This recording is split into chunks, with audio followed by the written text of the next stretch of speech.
উদউনি আস্তাজিব লাকুম ইন্নাল্লাযীনা ইস্তাকবিরুনা আন ইবাদাতি সায়াদখুলুনা জাহান্নামা দাখিরিন। আন ইবাদাতি, হ্যাঁ, ইন্নাল্লাযীনা ইস্তাকবিরুনা আন ইবাদাতি, এই ইবাদাতি অর্থ আন দোয়াই, আন দোয়াই। আয় আল্লাহ, আপনি বাংলায় বলেন না আয় আল্লাহ, এবাদত হইল। কি হইল? এবাদত। এই আল্লাহ শব্দ এটা উচ্চারণ করা কি এবাদত। তাহলে আমরা হাটে বাজারে রাস্তায় ঘাটে চায়ের দোকানে ঘরে বাড়িতে এখানে ওইখানে বসি বসি আজে বাজে গল্প গুজব না করি আল্লাহ আল্লাহ আল্লাহ আল্লাহ আল্লাহ আল্লাহ আল্লাহ আল্লাহ, আপনার পুরা সময়টা আমলনামার মধ্যে ইবাদত হিসেবে লেখা হবে। আমরা তো কাজ করতে জানি না, শুধু আকাম করতে জানি। আকাম বুঝেননি? আকাম, আমরা আকাম করতে জানি, কাম করতে জানি না।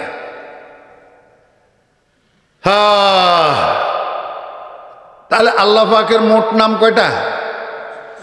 100টা। জাতি নাম একটা, সিফতি নাম গুণবাচক নাম কয়টা? জি 99টা। একটা বাচ্চা জন্মগ্রহণ করার পর 7 দিন বয়সে বাচ্চাটার নাম রাখছে আব্বা আব্দুল করিম। কি নাম রাখছে? আব্দুল করিম। 6 বৎসর বয়সে বাচ্চা এটাকে নুরানি মাদ্রাসায় ভর্তি করা হয়েছে। 3 বৎসর নুরানি পড়ার পরে এবার হেফজখানায় ভর্তি করা হয়েছে। আর 3 বৎসরে অর্থাৎ 12 বৎসর বয়সে ছেলে এটা হেফজখানার থেকে হাফেজ হইয়া বাইর হয়েছে। এইবার মা বাপ আত্মীয় স্বজন কেউ আর আব্দুল করিম নাম ধরি ডাকে না, সবাই বলে হাফেজ সাহেব। ঠিক না বে? ঠিক কর, কি বলে? হাফেজ সাহেব। এই ছেলেটা হেফজ করার পরে মাওলানা এনাম সাহেবের কিতাবখানা মাদ্রাসায় ভর্তি হয়েছে। এইখান থেকে প্রাথমিক লেখাপড়া করার পরে এবার খতমে নবুয়ত মাদ্রাসায় ভর্তি হয়েছে। সেখান থেকে দাওরায়ে হাদিস পাস করার পরে এইবার গ্রামে বাড়িতে ঘরে আত্মীয় স্বজন সবাই বলে মাওলানা সাহেব। কি ডাকে? মাওলানা সাহেব। এইবার আরো 2 বৎসর এফতায় পড়ি বাইর হয়েছে, আর এবার সবাই কয় মুফতি সাহেব। কি কয়? মুফতি সাহেব। আমার বেয়েরা দোস্ত আবাব, ব্রাহ্মণবাড়িয়া শহরে একটা বড় মসজিদে উনি খতিব নিয়োগ হয়েছেন, খতিব। এবার মহল্লার সব মানুষে আব্দুল করিমও ডাকে না, হাফেজ সাহেবও ডাকে না, মাওলানা সাহেবও ডাকে না, মুফতি সাহেবও ডাকে না। সব মুসল্লিরা কয় খতিব সাহেব হুজুর। কি কয়? খতিব সাহেব হুজুর। ছেলে যখন বড় হয়েছে, উপযুক্ত হয়েছে, চাকরি করতেছে, বাপে এইবার দরিব বিয়ে করে দিছে। শ্বশুর বাড়িওয়ালারা পিছনের এই নামগুলা একটাও ডাকে না, কয় রহিমার জামাই। কি কয়? রহিমার জামাই। শ্বশুর বাড়িওয়ালারা এই নাম এগুলো একটাও ডাকে না। তো শ্বশুর শাশুড়ি আত্মীয় স্বজনেরা কি কই ডাকে? রহিমার জামাই। কয়দিন পরে বাচ্চা একটা হয়েছে, বাচ্চা এটার নাম রাখছে জোনায়েদ। এখন বাপের বাড়িওয়ালা শ্বশুর বাড়িওয়ালা সবাই কয় জোনায়েদের বাপ। ঠিক না বে? ঠিক কর। তাহলে নাম রাখলো আব্বাই 7 দিনের দিনে একটা আব্দুল করিম। এবার নাম কয়টা হইল? আমার বেয়েরা দোস্ত আবাব, বেশ কয়েক বছর পরে এলাকার মানুষ যখন দেখছে হুজুর অত্যন্ত দিনদার, ভদ্র, চরিত্রবান, আমানতদার, সবাই মিলি পরামর্শ করি হুজুরে বানাই দিছে ইউনিয়ন পরিষদের চেয়ারম্যান। এখন গ্রামের মানুষে কয় চেয়ারম্যান সাহেব হুজুর। এবার কয়টা হইল নাম? ওই আব্দুল করিম এটা হইল জাতি নাম, আর বাকিগুলা সব গুণবাচক নাম, সিফতি নাম। এমনি ভাবে আল্লাহ পাকের একটা নাম জাতি নাম আল্লাহ, আর রহমান, আর রহিম, আল মালিক, আল হাই, আল কাইয়ুম, আল খালেক, আর রাজেক, আল ইলাহু, আর রব্বু, আল মাবুদু, এগুলা সব হইল আল্লাহ পাকের সিফতি নাম, গুণবাচক নাম। এই পর্যন্ত কথা বুঝছেন না? তাহলে আল্লাহ পাক আলমে আরওয়াহ তথা রূহ জগতে মানুষের থেকে যে স্বীকারোক্তি নিল, সেখানে একটা গুণবাচক নাম ব্যবহার করছেন, রব্বুন। কি ব্যবহার করছেন? রব্বুন। এই রব্বুন গুণবাচক নাম, এইটার উপরে কেন স্বীকারোক্তি নিলেন? অথচ আমাদেরকে কলমা পড়াইলেন আল্লাহ পাক আর একটা গুণবাচক নাম দিয়া, আল ইলাহু। আল, আপনারা কলমা কি পড়ছেন? লা ইলাহা ইল্লাল্লাহ, লা ইলাহা ইল্লাল্লাহ। এইটার মধ্যে আল্লাহ দুইটা নাম আছে, একটা জাতি নাম আর একটা সিফতি নাম। আল্লাহ জাতি নাম আর ইলাহুন সিফাতি নাম। এই দুইটা নাম দিয়ে আমাদেরকে আল্লাহ পাক কলমা পড়াই ইমানদার বানাইছেন। কিন্তু রুহু জগতে আমাদের থেকে স্বীকারোক্তি নেওয়ার বেলায় আল্লাহ পাক অন্য কোনো গুণের উপরে স্বীকারোক্তি নিলেন না। জিজ্ঞাসা করলেন না, আলাস্তু বে ইলাহিকুম, আমি নই কি তোমাদের মাবুদ? জিজ্ঞাসা করলেন না। আলাস্তু বে খালিকিকুম, আমি নই কি তোমাদের বানানেওয়ালা? এটা জিজ্ঞাসা করলেন না। জিজ্ঞাসা করলেন আলাস্তু বে রব্বিকুম, আমি নই কি তোমাদের লালন পালন করনেওয়ালা? এই গুণ, লালন পালনের গুণ, এইটার উপরে আল্লাহ পাক স্বীকারোক্তি আদায় করলেন কেন? আমার বেরা দোস্ত আবাব, আল্লাহ কয় বান্দা দুনিয়াতে যাওয়ার পরে আমার অন্য কোনো গুণ নিয়ে দুনিয়ার মানুষ এত টানাটানি করবে না। এই প্রতিপালনার গুণ, এটা নিয়ে দুনিয়ার মানুষ লালন পালন টানাটানি করবে। আমার সিফাতে খালক, সৃষ্টি করার গুণ নিয়ে কোনো পাগলেও টানাটানি করবে না। কেউ বলবে না আমি তোমাদের স্রষ্টা, এই কথা কেউ বলবে না। কিন্তু আমার রুবুবিয়তের গুণটা, আমার প্রতিপালনার গুণটা লইয়া টানাটানি করবে কেমনে? ছোট্ট বাচ্চা, বয়স 7 বছর, ক্লাস 2তে পড়ে, সব সময় স্কুলে যায়। একদিন স্কুলে সে যাবে না। মায়ে কয় বাবা স্কুলে যাও, হে কয় আমি যাব না। আরে বেটা স্কুলে যা, কয় আমি যাব না। তো পেয়ারা গাছের চিকন একটা ডাল লইয়া মা যখন ফিটের উপরে 2-3 গা আঘাত লাগাইছে, এবার চিল্লাইতে চিল্লাইতে কয় জামু জামু জামু জামু।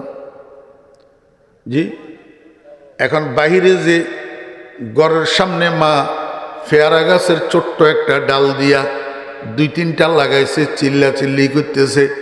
বাপ তো ঘরে ছিল, ছেলের চিল্লা চিল্লি শুনি বাপ ঘরের বাইরে এসছে। আসি দেখে মায়ে ছেলেকে মারে। এখন বাপের সয় না।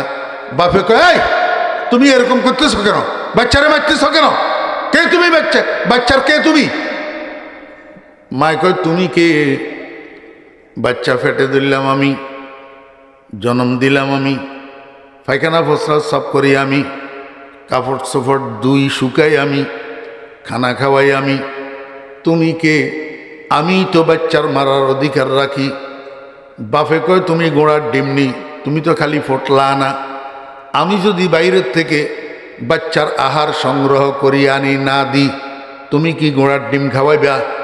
দুধ আনি দিয়ে আমি, সাকু আনি দিয়ে আমি, বার্লি আনি দিয়ে আমি, বাচ্চার যত খাওয়ার স্কিট বিস্কিট সহ সব কিছু সংগ্রহ করে আমি তোমারে দিই, তারপরে না তুমি খাওয়াও। আমি যদি আনি না দিই তাহলে তুমি কেমনে খাওয়াইবা? তাহলে বাচ্চার লালন পালনকারী প্রকৃতপক্ষে আমি, তুমি মা না। মায়ে কয় আমি লালন পালনকারী, তুমি না। দেখছেন নি, দুইজনে টানাটানি শুরু করছে। এই লালন পালন লোক দুইজনে টানাটানি শুরু করছে নি। কয়দিন পরে বাপটা গেছে মরি, বড় ভাই একটা আছে 20 বছর বয়স। এই বড় ভাই এটা এবার সংসারের হাল ধরছে কেমনে? ব্রাহ্মণবাড়িয়া কাপড়ের দোকান একটার মধ্যে চাকরি লইছে। দুপুরে এক বেলা খানা খাওয়াই, 6,000 টাকা বেতন দে। এই 6,000 টাকা দিয়া বড় ফলাইটা এখন সংসার এটা চালায়। ছোট্ট ছোট্ট 2 ভাই 2 বোন, এদেরকে লালন পালন করে বড় করছে।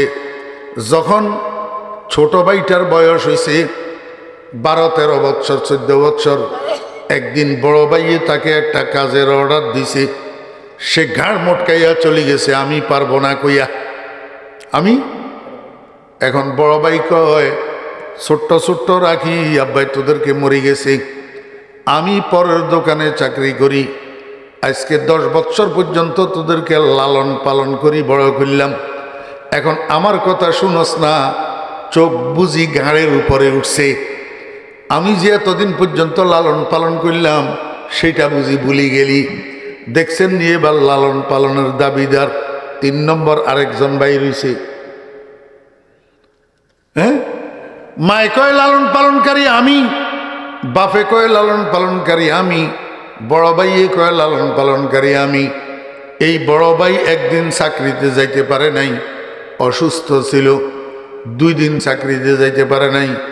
3 দিনের দিন চাকরিতে যখন গেছে, দোকানের মালিকে কয়, কিরে বেটা, চোখ বড় হয়ে গেছে, এখন কাজে আসতে চাইস না।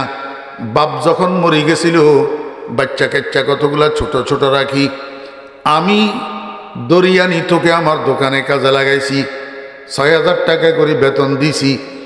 এগুলা দিয়াই তো সব লালিত পালিত হইছ। আজকে 10 বছর পর্যন্ত আমি যদি চাকরিতে না রাখতাম তাহলে তো সব না খাইয়া মরি যেতি। গোটা ফ্যামিলিটা তো আমি লালন পালন করে উঠাইলাম। কয়জন হয়েছে? 4 জন। রাষ্ট্রের প্রেসিডেন্ট, প্রধানমন্ত্রী কয়, আমার দল ক্ষমতায় আসলে আমার দেশের মানুষের 4টা ভাত খাইতে পারে। হ্যাঁ, আমার দল ক্ষমতায় আসলে আমার দেশের মানুষের 4টা ভাত খাইতে পারে। তার মানে আমার দল ক্ষমতায় থাকলে, আমি ক্ষমতায় থাকলে আমার দেশের মানুষগুলা সুখে লালিত পালিত হয়। আমি না জনগণের লালন পালনকারী। যেমনিভাবে ফেরাউন্না মিশরবাসীকে বলছিল, ও মিশরবাসী, মুসাই কোথার থেকে রব রব করে, কোথাকার রব? আমি না তোমাদের বড় রব, আনা রব্বুকুমুল আলা। কে কয়? ফেরাউন্না। দেখছেন নি লালন পালনের গুণ এটারে কতজনে কত দিকে টানিয়া লই যায়। আল্লাহ পাক রব্বুল আলামিন কয়, প্রকৃত পক্ষের লালন পালনকারী এদের কেউ না, আসল লালন পালনকারী আমি। আসল লালন পালনকারী আল্লাহ। কেমনে আল্লাহ? যতজনে লালন পালনের দাবি করতেছে কি দিয়া? হয় চাউল, না হলে গম, না হলে আম, না হলে কাঁঠাল, না হলে দুধ, না হলে ডিম, না হলে মধু, না হলে ফল ফ্রুট। এই সবগুলা জিনিস খাদ্যদ্রব্য উৎপাদন করেনেওয়ালা আসল কে? আল্লাহ। কিন্তু দুনিয়ার মানুষে বুঝে না। দুনিয়ার মানুষে মনে করতেছে আম গাছে আম দিতেছে, কাঁঠাল গাছে কাঁঠাল দিতেছে, জমিনে ফসল দিতেছে, জমিনে শস্য দিতেছে। আসলে এগুলা কিচ্ছু না, এগুলা হলো মাত্র পর্দা। এগুলা সবগুলার পিছনে একজন মালিক আছে, লা ইলাহা ইল্লাল্লাহু মুহাম্মাদুর রাসূলুল্লাহ। ই সব বাহা দর নজর হা পর্দাহাস, ই সব বাহা দর নজর হা পর্দাহাস, দর হাকিকত ফাইলে হর সেই খুদাস। মানুষ একটা বলে দুবাই থাকে। কোথায়? দুবাই। বাড়িতে ওনার বউ আছে, বাচ্চা কাচ্চা নাই, জমিন আছে মোটামুটি কয়েক একর। তো বউয়ে যেহেতু স্বামী নাই, স্বামী ডুবাই, বদলা কামলা লইয়া জমিন এগুলা চাষাবাদ করায়। জমিন এগুলা কি করায়? চাষাবাদ করায়। একবার ধান কাটার জন্য 4 জন কামলা নিছে। কয়জন? কামলা বুঝেননি? কামলা বুঝেন না বদলা বুঝেন? কামলা। কয়জন কামলা নিছে? 4 জন। এদেরকে সকালে নাস্তা পানি করাই, জমিনে পাঠাই দিছে ধান কাটার জন্য। এখন 4 জন কামলারে খানা খাওয়াইতে হবে। এই জন্য দুবাইওয়ালার বউ সকাল থেকে রান্না বান্নার ব্যস্ততায় লিপ্ত। এদের জন্য ভাত রান্না করছে, নতুন গোল আলু দিয়া গরু গোস্ত দিয়া রান্না করছে, দেশি মোরগের গোস্ত রান্না করছে, ছোট্ট ছোট্ট চিংড়ি গুঁড়া মাছ দিয়া কুমড়ার শাক রান্না করছে, ডিম সিদ্ধ করে বুনা করছে, পাতলা করে মশারির ডাউল রান্না করছে। এইগুলা সব রান্না বান্না করি। এরপরে দুবাইওয়ালার বউ গোসল করি এসছে।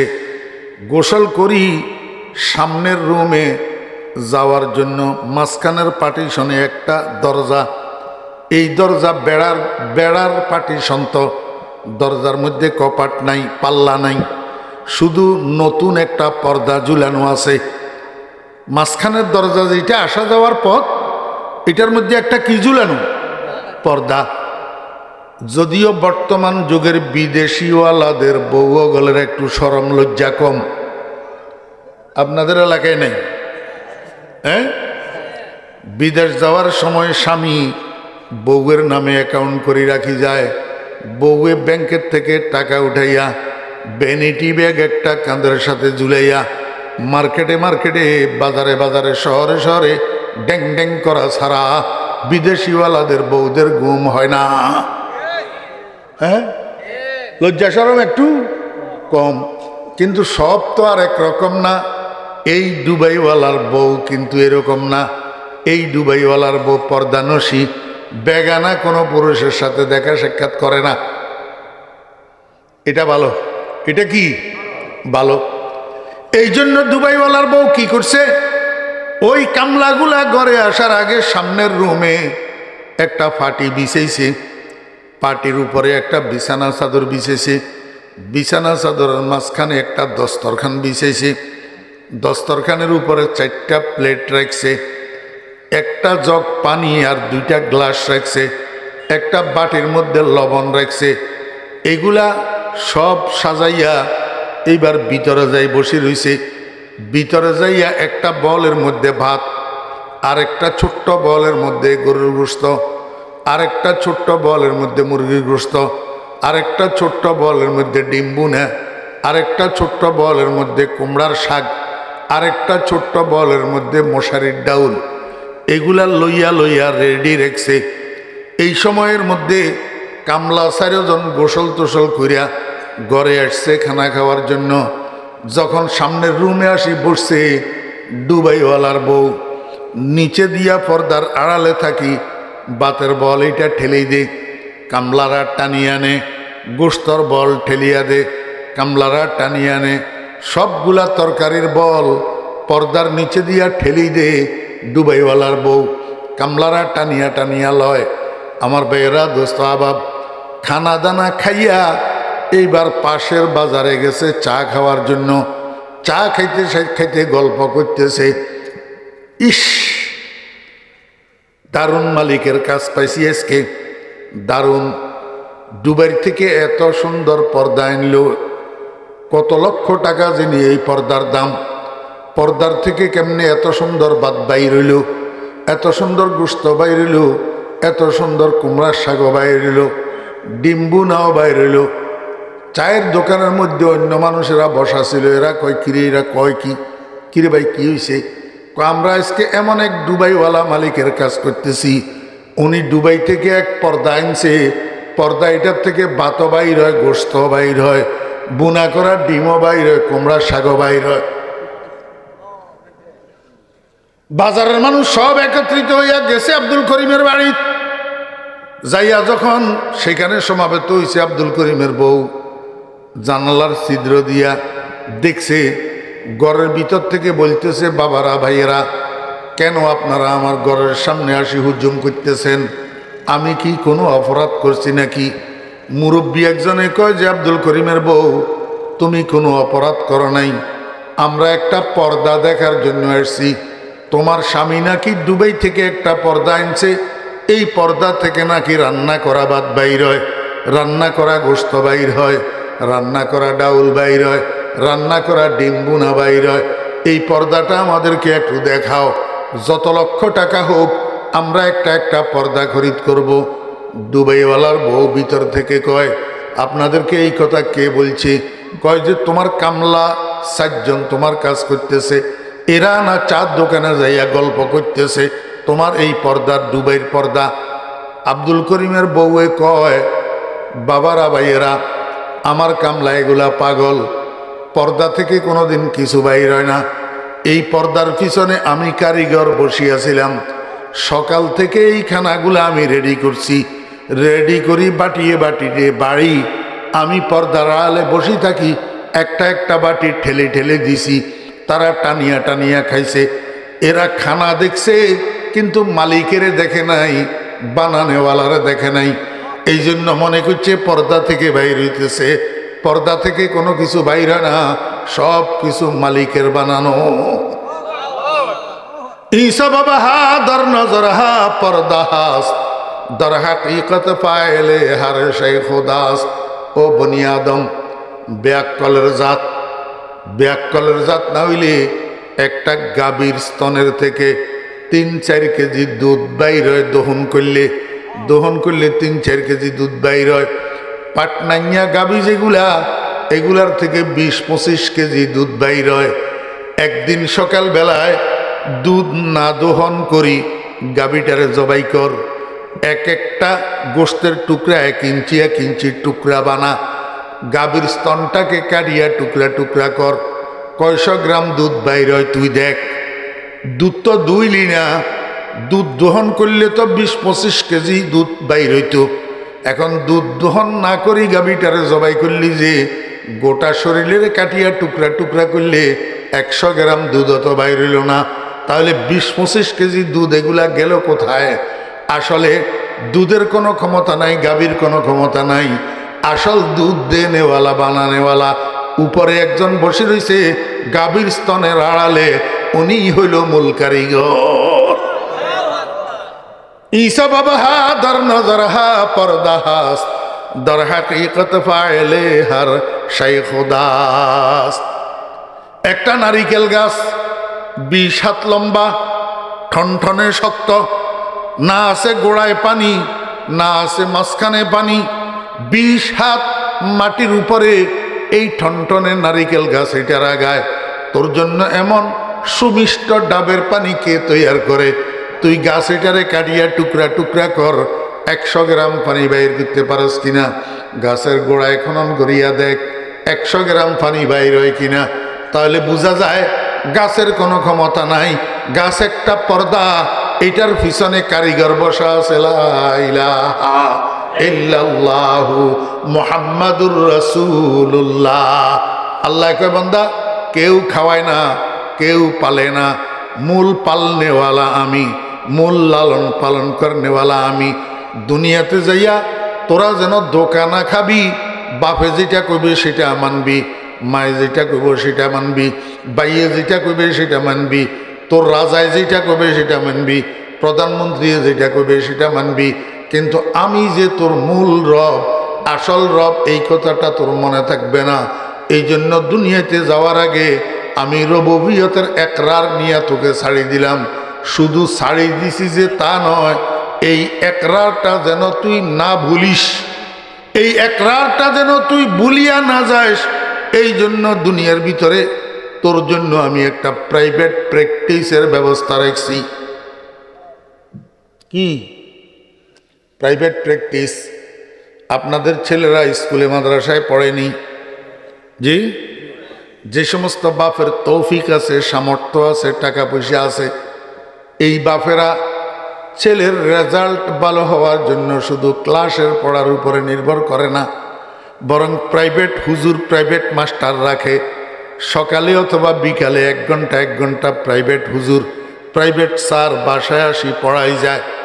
আবার শিক্ষকেরা শিক্ষা প্রতিষ্ঠানে কোচিংয়ের ব্যবস্থা রাখছে, সেখানে 1000 টাকা করে ফিস দিয়া কোচিং করায়, যাতে ক্লাসের পড়াগুলা বাচ্চায় ভুলে না যায়, পরীক্ষাতে যেন লিখতে পারে, রেজাল্টটা যেন ভালো হয়। আল্লাহ কয়, বান্দা তোদের জন্য আমি এরকম প্রাইভেট প্র্যাকটিসের ব্যবস্থা রাখছি। আমার এখানে রবের অঙ্গীকার যে করে গেছস, রবের একরার যে করে গেছস, এটা যেন ভুলে না যাস। এই জন্য তোর জন্য আমি প্রাইভেট প্র্যাকটিসের ব্যবস্থা রাখছি। কি প্রাইভেট প্র্যাকটিস? 5 ওয়াক্ত নামাজ। কি কেমনে 5 ওয়াক্ত নামাজ প্রাইভেট প্র্যাকটিস? আল্লাহ পাক রব্বুল আলামিন কে বান্দা 24 ঘন্টার মধ্যে তুমি যে নামাজ পড়ো 5 ওয়াক্ত মিলাইয়া ফরজ আর সুন্নতে মুআক্কাদা মিলাইলে মোট 32 রাকাত নামাজ হয়। কয় রাকাত? ফরজ এবং সুন্নতে মুআক্কাদা মিলাইলে মোট 32 রাকাত নামাজ হয়। এই 32 রাকাতের প্রত্যেক রাকাতে তোমার 3টা অবস্থা, এই 3 অবস্থার বাইরে নাই। হয় তুমি দণ্ডায়মান, না হলে তুমি মিডলে, না হলে তুমি সেজদায়। হালতে কিয়াম, হালতে রুকু, হালতে সেজদা, এই 3 অবস্থার বাইরে নামাজের কোনো অবস্থা নাই। কথা বুঝছেন না বুঝেন নাই? আমার বেরা দোস্ত আহবাবেরা, আল্লাহ পাক রব্বুল আলামিন কয় এই যে নামাজের মধ্যে একজন নামাজের 3টা অবস্থা, এই 3 অবস্থাতে তুমি কি করবা? ওই সেখানে যে একরার করে এসছো, তুমি স্বীকারোক্তি দিয়ে এসছো, এটারে তজদিদ করিবা, এটারে রিনিউ করিবা, এটারে আবার স্মরণ করিবা, আবার মুখস্থ করিবা। কেমনে? দাঁড়ানো অবস্থায় একবার বলবা। দাঁড়ানো অবস্থায় কয়বার? সূরা ফাতিহা প্রত্যেক রাকাতে কয়বার? কথা বলেন না। প্রত্যেক রাকাতে সূরা ফাতিহা কয়বার? একবার। একবারের মধ্যে আলহামদুলিল্লাহি রব্বিল আলামিন আসেনি? আলহামদুলিল্লাহি রব্বিল আলামিন। কিরে ভাই, ইলাহিল আলামিন হইতে পারল না, খালিকিল আলামিন হইতে পারল না, রাজিকিল আলামিন হইতে পারল না, মাবুদিয়াল আলামিন হইতে পারল না, গফফারিয়াল আলামিন, গফফারিল আলামিন হইতে পারল না, সাত্তারিল আলামিন হইতে পারল না। আল্লাহ কয় দরকার নাই, বেশি সাফাবাজি করিও না, এখান থেকে যেটা পড়াই দিয়েছি সেইটা পড়ো। আলাস্তু বিরাব্বিকুম আলহামদুলিল্লাহি রব্বিল আলামিন কয়বার? একবার। আল্লাহ কয় এই একবারের মধ্যে সীমাবদ্ধ থাকো। এবার সামনের দিকে যাও, রুকুতে যাও, রুকুতে রুকুতে যাইয়া এখন একবার বললে হবে না, 3 বার কইবা সুবহানা রব্বিয়াল আজিম, সুবহানা রব্বিয়াল আজিম। কইলাম মাবুদ, একবার তো রব্বিল আলামিন কইলাম, এইবার সুবহানা খালিকিয়াল আজিম বলি, সুবহানা ইলাহিয়াল আজিম বলি। আল্লাহ কয় না, যেটা পড়াই দিছি সেইটা পড়ো, কাবিরাজি করিও না, বেশি পণ্ডিতি করিও না, যেটা পড়াই দিছি সেটা মুখস্থ রাখো। সুবহানা রব্বিয়াল আজিম, সুবহানা রব্বিয়াল আজিম, সুবহানা রব্বিয়াল আজিম। কমপক্ষে কয়বার? 3 বার। দাঁড়ানো অবস্থায় কয়বার? রুকু অবস্থায় কয়বার? আল্লাহ কয় এইবার সেজদায় যাও, সেজদায় যাইয়া 2 সেজদায় মিলাইয়া 6 বার কইবা সুবহানা রব্বিয়াল আ'লা, সুবহানা রব্বিয়াল আ'লা। আমি কইলাম মাবুদ, 2 বার তো রব রব বললাম, এইবার তাহলে ইলাহিয়াল আ'লা কই, খালিকিয়াল আ'লা কই, মালিকিয়াল আ'লা কই? আল্লাহ কয় বেশি পণ্ডিতি করিও না, যেটা পড়াই দিছি সেটা পড়ো, সুবহানা রব্বিয়াল আ'লা। কয়বার? 6 বার। কয়বার? 2 সেজদায়। মাঝখানে একটা নোক্তা কই, দাঁড়ানো অবস্থায় একবার, মিডলে 3 বার, সেজদায় গেলে 6 বার। যত উপরে তত কম, যত নিচে তত বেশি। কা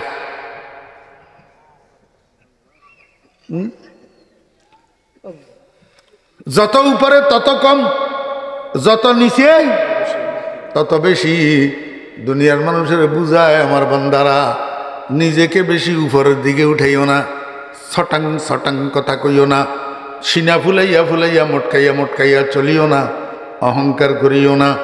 নিজের যত নিচের দিকে নামাইতে পারবা তত তোমার সম্মান বেশি করে দিমু। যত নিচু তত বেশ, যত নিচু তত বেশ। উপরের দিকে উঠি তুমি সম্মানী হইতে চেষ্টা করিবা, পারিবা না। যত উপরের দিকে উঠি সম্মানী হওয়ার চেষ্টা করিবা, তত জলিল হইবা, তত অপমান হইবা, তত অপদস্থ হইবা। যদি সম্মানী হইতে চাও, নিচের দিকে নামো, নিচের দিকে। আল্লাহু আকবার। নিজেকে নমনীয় করো, নিজেকে সহনশীল বানাও, নিজেকে ভদ্র বানাও, নিজেকে নম্র বানাও, নিজেকে পর উপকারী বানাও। মাটির মতো হও, মাটির মতো, মাটির স্বভাব অর্জন করো। আল্লাহ তোমাদেরকে আগুন দিয়া বানায় নাই, পানি দিয়া বানায় নাই, বাতাস দিয়া বানায় নাই, মাটি দিয়া বানাইছে। কেন জানো? আগুনের মধ্যে মানুষের ক্ষতি করার স্বভাব আছে। যেখান দিয়ে লাগে মানুষের দামি দামি সম্পদ ঘর বাড়ি জ্বালাইয়া ছাই বানাইয়া দে। পানির মধ্যে মানুষের ক্ষতি করার স্বভাব আছে। বন্যার স্রোত যেখান দিয়ে প্রবাহিত হয় মানুষের দামি দামি সম্পদ ঘর বাড়ি বাসাইয়া বঙ্গোপসাগর নিয়ে যায়। বাতাসের মধ্যে মানুষের ক্ষতি করার স্বভাব আছে। প্রবল গতিতে যেখান দিয়ে প্রবাহিত হয় নিচের সবগুলা জিনিসকে ঘর বাড়ি দোকানপাট শহর বন্দর লন্ড বন্ড করিয়া উড়াইয়া দে, উড়াইয়া লন্ড বন্ড করে দে। কিন্তু মাটির মধ্যে মানুষের ক্ষতি করার স্বভাব নাই। মাটি নম্র, মাটি ভদ্র, মাটি ঠান্ডা, মাটি পর উপকারী। মাটির মধ্যে খনন করি মানুষে পায়খানা পেশাব বানায়, মাটিয়ে বাধা দেয় না। মাটির বুক চিরিয়া পাতাল থেকে মানুষ পানি বাইর করে পান করে, মাটি বাধা দেয় না। আমার বেয়েরা দোস্ত আবাব, মাটির বুক চিরিয়া মানুষে খাদ্য দ্রব্য ফল ফলাদি ফসল ফলায়, মাটি বাধা দেয় না। মাটিরে বোরিং করি মাটির মধ্যে রাখা খনিজ সম্পদগুলাকে মানুষ বাইর করে, মাটি বাধা দেয় না। সবচেয়ে বড় কথা, একজন মানুষ জুতা পায়ে দিয়া এই মাটিটাকে সারা দিন ব্যাপী, মাস ব্যাপী, বছর ব্যাপী, জীবন ব্যাপী পদদলিত করিয়া মাটিকে পদদলিত, মাটিকে মারাইয়া মারাইয়া চলে জুতা পায়ে দিয়া। মাটি উহু করে না, মাটি বাধা দেয় না। কেন? মাটি নম্র, মাটি ভদ্র, মাটি সভ্য, মাটি সহনশীল, মাটি পর উপকারী। আল্লাহ কো বান্দা, তুই যে মনে হয় মাটির তৈরি, এটা তুই ভুলি গেছ। এই জন্য তোর কথায় কথায় খালি আগুন টপকে, তোর কথায় কথায় বাতাসের মতো উড়াউড়ি বোঝা যায়, তোর কথায় কথায় পানির মতো গড়াগড়ি বোঝা যায়। তুই মনে হয় তোর সৃষ্টির ইতিহাসটা ভুলি গেছস। এই জন্য তোর আব্বাকে মাটি দেওয়ার সময়, তোর মাকে মাটি দেওয়ার সময়, তোর ভাইকে মাটি দেওয়ার সময়, তোর নেতা আব্বারে মাটি দেওয়ার সময়, কবরে যখন মাটি দিবি তোর জীবনের ইতিহাসটা কবরস্থান থেকে স্মরণ করিয়ে আসবি। মিনহা খালাকনাকুম ওয়া ফিহা নুঈদুকুম ওয়া মিনহা নুখরিজুকুম তারাতান উখরা। ও ছোট ভাইয়েরা, জালসুকাবাসী আমার যুবক ভাইরা, তরুণ ভাইয়েরা, তোমাদের হাতে ধরি বলি, পায়ে ধরি বলি, আমি আর তুমি মানুষ। আমরা আগুনের তৈরি না, আমরা পানির তৈরি না, আমরা বাতাসের তৈরি না, আমরা মাটির তৈরি। আমাদেরকে মাটি দিয়া কেন তৈরি করছেন? মাটির স্বভাব অর্জন করার জন্য, মাটির স্বভাবের স্বভাবাপন্ন হওয়ার জন্য, মাটির গুণ অর্জন করার জন্য। কই তুমি কি অর্জন করলা মাটির গুণ? যদি মাটির গুণ অর্জন করতা তাহলে আরেকজনের মাথার উপর তুমি হকি স্টিক দিয়া কেমনে বাড়ি দাও? মাটির গুণ যদি তুমি অর্জন করতা আরেকজনের বুকে ড্যাগার কেমনে ঢুকাও? মাটির গুণ যদি তুমি অর্জন করতা আরেকজনের বুকে রিভলভারের গুলি কেমনে ছুটতে পারো? এটা তো মাটির স্বভাব না। মাটির স্বভাব তো পরের উপকার করা। এই জন্য আল্লাহর আশেকেরা কয় খাকে সোতা গোলবর রং বরং। যদি নিজেকে বিকশিত করতে চাও, নিজেকে সম্মানী বানাইতে চাও, নিজেকে যদি ইজ্জতি বানাইতে চাও, তাহলে মাটি হইয়া যাও। মাটির মতো নিচে থাকো, মাটির মতো নিচে থাকো। আমার বেয়েরা দোস্ত আবাব, এই পৃথিবীতে সম্মানী হওয়ার যত কাজ, মনোযোগ আসেনি? এই পৃথিবীতে সম্মানী হওয়ার যত কাজ, সবচেয়ে বড় কাজ হলো সেজদা। সবচেয়ে বড় কাজ কি? সেজদা। যার সেজদা যত বেশি সে তত সম্মানী, যার সেজদা যত মনোযোগ সহকারে সে তত সম্মানী, যার সেজদা যত খুশু খুজুর সাথে, যার সেজদা যত আল্লাহ পাকের ভয় মিশ্রিত ধ্যানের সাথে হয় সে তত সম্মানী। আমার বেয়েরা, এই জন্য আল্লাহর হাবিব জনাব রাসূলুল্লাহ সাল্লাল্লাহু আলাইহি ওয়াসাল্লাম কয়, ও আমার সাহাবী, তুমি আমার কাছে কি চাইবা চাও, আমি তোমারে দেব। সাহাবী কয়, ইয়া রাসূলুল্লাহ, আমি বেহেশতে আপনার সাথে থাকতে চাই। নবীজি কয়, এইটা সম্ভব না, অন্য কিছু চাও। সাহাবী কয়, ইয়া রাসূলুল্লাহ, আমি অন্য কিছু চাই না, আমি বেহেশতে আপনার সাথে থাকতে চাই। রসুল আকরাম সাল্লাল্লাহু আলাইহি ওয়াসাল্লাম কয় সাহাবী ঠিক আছে তোমার আবদার মানি নিলাম, তুমি বেহেশতে আমার সাথে থাকবা, তবে আমারে একটু সহযোগিতা করিও। কয় ইয়া রাসূলুল্লাহ কেমনে সহযোগিতা করবো? রসুল আকরাম সাল্লাল্লাহু আলাইহি ওয়াসাল্লাম বলেন বিকাসরাতিস সুজুদ, সিজদা তোমার যত বেশি হবে জান্নাতে আমার সাথে থাকা তত কনফার্ম হবে, তত কি হবে? কনফার্ম হবে। এই জন্য মানুষ উপরের দিকে উঠি সম্মানী হইতে চায়, উপরের দিকে উঠি সম্মানী হওয়া যায় না, সম্মানী হইতে হলে নিচের দিকে নামা লাগে। কথা বুঝছেন না বুঝেন না? আল্লাহু আকবার। আমার ভাইরা দোস্ত আহবাব, এই জন্য আল্লাহ পাক কয় দাঁড়ানো অবস্থায় একবার রব, রুকু অবস্থায় 3 বার, কিন্তু সিজদা অবস্থায় 6 বার। সিজদা অবস্থায় কবার? 6 বার। বান্দা যত নিচের দিকে যাইবা, যত বেশি নিচে নামবা, তত বেশি আমি তোমাকে উপরে উঠাবো। আল্লাহু আকবার। কয়বার হইল মোট এক রাকাতে? হিসাব করি কোন 10 বার। মাশাআল্লাহ। কয়বার? সিজদা দোনোটাতে 6 বার, রুকুতে 3 বার 9 বার, দাঁড়ানো অবস্থায় 1 বার 10 বার। রব্বিল আলামিন, সুবহান রব্বিয়াল আযীম, সুবহান রব্বিয়াল আ'লা। মোট রব রব রব রব রব। এক রাকাতে কয়বার? এক রাকাতে যদি 10 বার হয়, 32 রাকাতে কয়বার? 320 বার। কয়বার? 320 বার। তাহলে 24 ঘন্টায় নামাজ কয় রাকাত? 32 রাকাত। কয় রাকাত? 32 রাকাত। একজন মানুষ 24 ঘন্টায় ফরজ আর সুন্নতে মুআক্কাদা মিলাইয়া যদি 32 রাকাত নামাজ পড়ে, তো 320 বার সে রবের প্র্যাকটিস করে। 320 বার কি করে?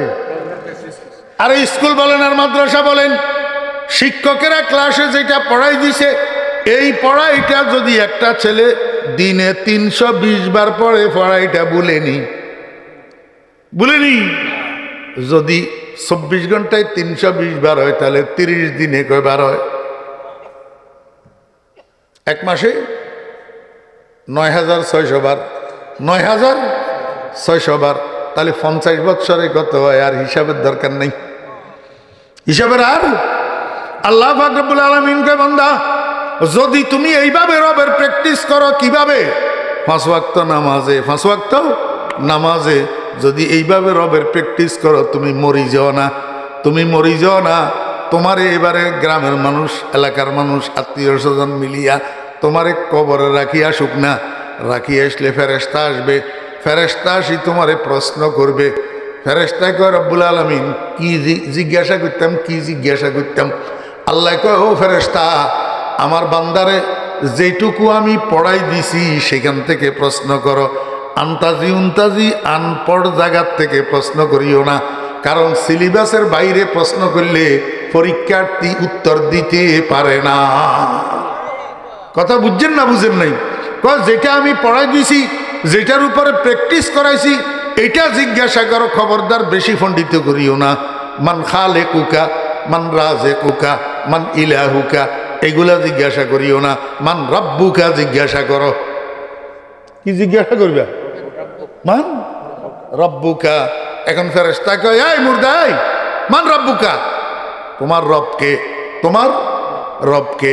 এমনি অটোমেটিক মুর্দার মুখ থেকে বাইর হবে রব্বি আল্লাহ। কি বাইর হবে? রব্বি আল্লাহ। বুঝে থাকলে বলুন না কার মুখ থেকে বাইরেব? মেট্রিক পরীক্ষা পাস করব কোন গায়ে? যেই ছেলেটা রাতভর লেখাপড়া করছে সেইটা, নাকি যেই ছেলেটা রাত্র 11টা পর্যন্ত টেলিভিশন দেখছে, এবার 11টার পর থেকে 3টা পর্যন্ত ফ্রি ফায়ার খেলছে, নতুবা ইউটিউব দেখছে, এই ফলাইনি পাস করব? হ্যাঁ? তাহলে এবার আপনারা কন না, কবরে পরীক্ষা, বার্ষিক পরীক্ষা, ফাইনাল এক্সামিনেশন আছে না নাই? আছে। প্রশ্ন কি? মান রব্বুকা। কেন মান রব্বুকা পড়া কেন? ওই প্রথম দিনের ক্লাসে আল্লাহ ক্লাস করাই দিছে আলাস্তু বেরব্বিকুম, মাঝখান দিয়ে আবার প্র্যাকটিস করাইছে আলহামদুলিল্লাহি রব্বিল আলামিন, সুবহানার রব্বিয়াল আযীম, সুবহানার রব্বিয়াল আ'লা। প্র্যাকটিস করাইছে। আল্লাহ কয় বান্দা যদি মৃত্যু পর্যন্ত প্র্যাকটিসের সাথে লাগিয়ে থাকো তাহলে কবরের পরীক্ষার প্রশ্নের উত্তর দিতে তোমার কোনো অসুবিধা হবে না, অটোমেটিক তোমার মুখ থেকে বাইর হবে রব্বি আল্লাহ। এবার বুঝি থাকলে একদম সহজ করেই কোন কবরের পরীক্ষার উত্তর রব্বি আল্লাহ মুখ থেকে বাইর হবে নামাজির না বেনামাজির? এবারে আমারে আপনারা সবাই একটু কোন আমি আর আপনি আমরা সবাই আব্দুর রহমানের পোলা না হরেশ চন্দ্রের পোলা? বা কথা কয় না, আমরা কার পোলা? আব্দুর রহমানের পোলা।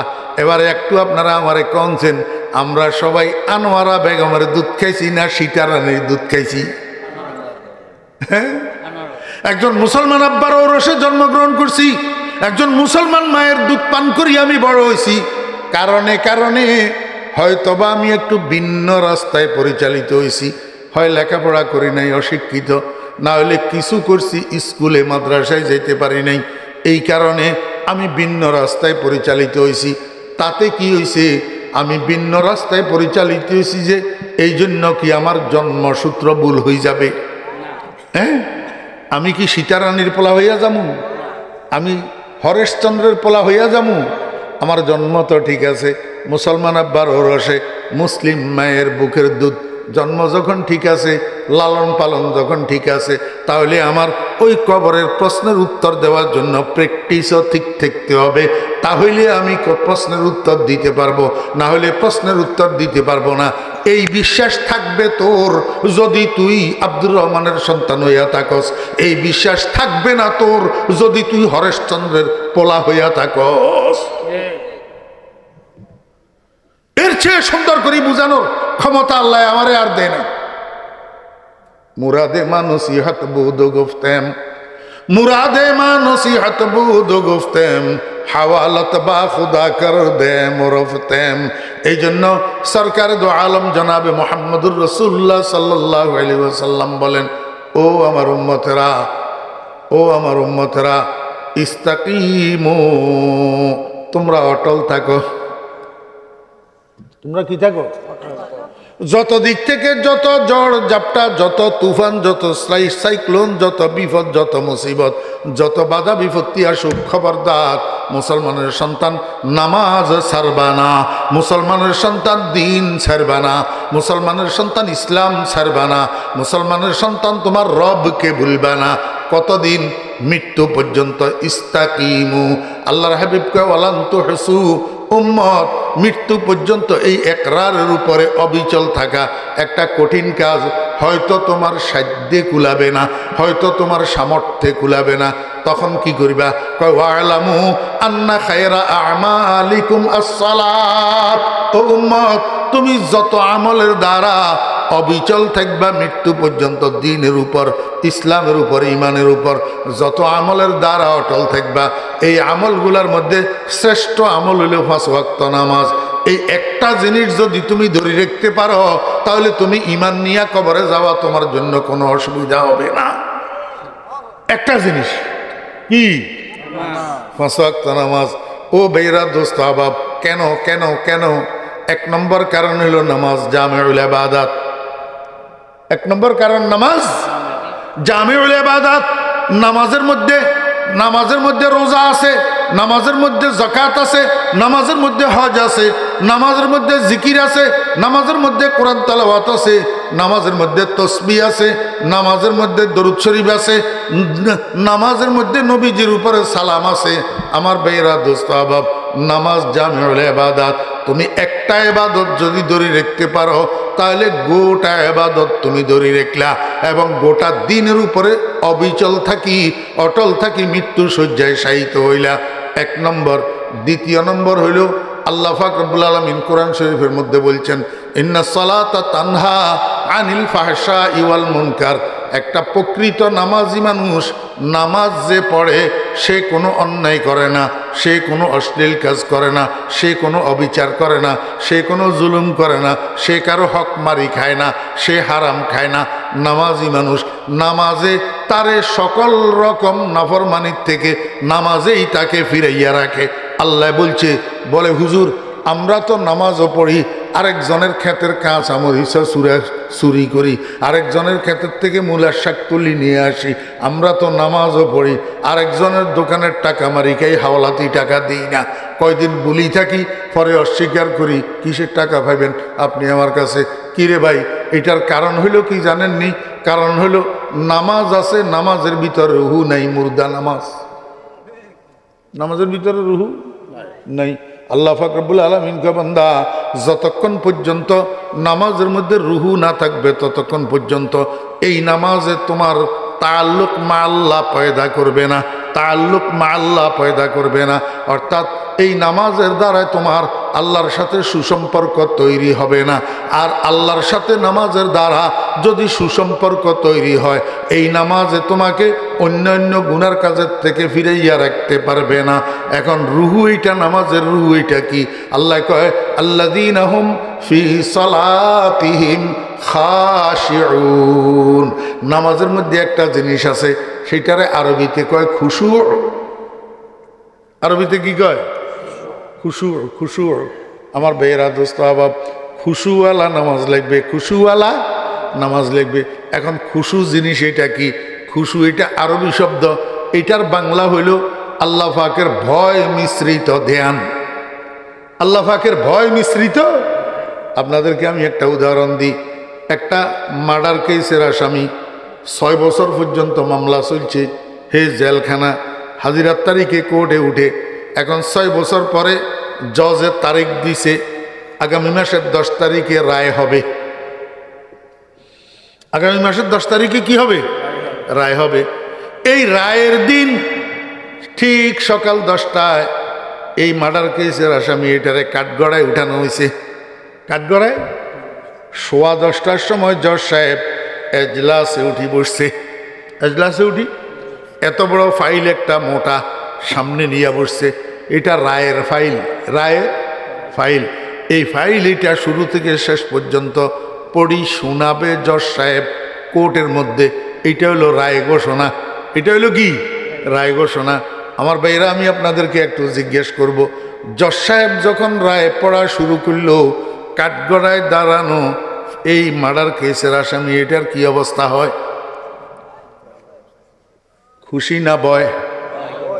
খুশি না ভয়? সবাই বলেন না খুশি না? কলিজার ভিতরে গুপুর গুপুর গুপুর গুপুর করার ভয়ে, ঠিক না বেঠিক? কন ভয় তো আছে ভিতরে।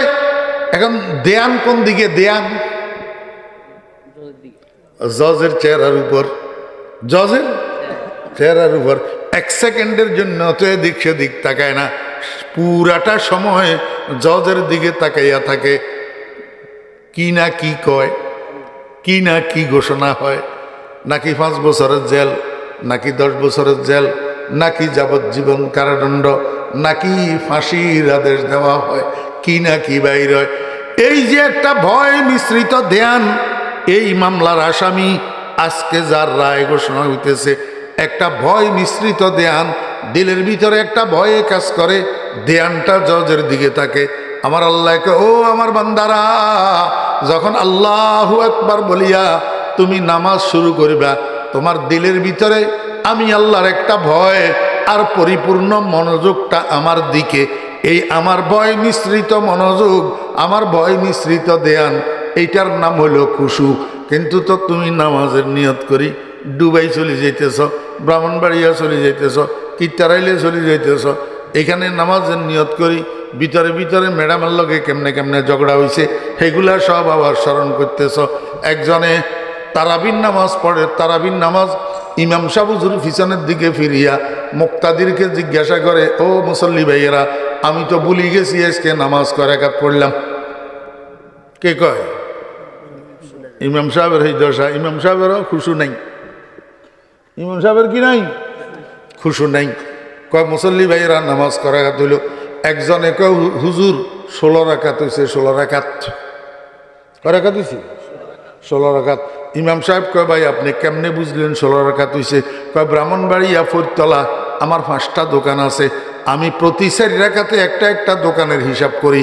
আজকে 4 দোকানের হিসাব হয়েছে, আরো 1 দোকান বাকি আছে, বোঝা গেল নামাজ 16 রাকাত হয়েছে। এতে বলে নামাজ পড়ের, বলে প্রতি 4 রাকাতে এক দোকানের হিসাব করে।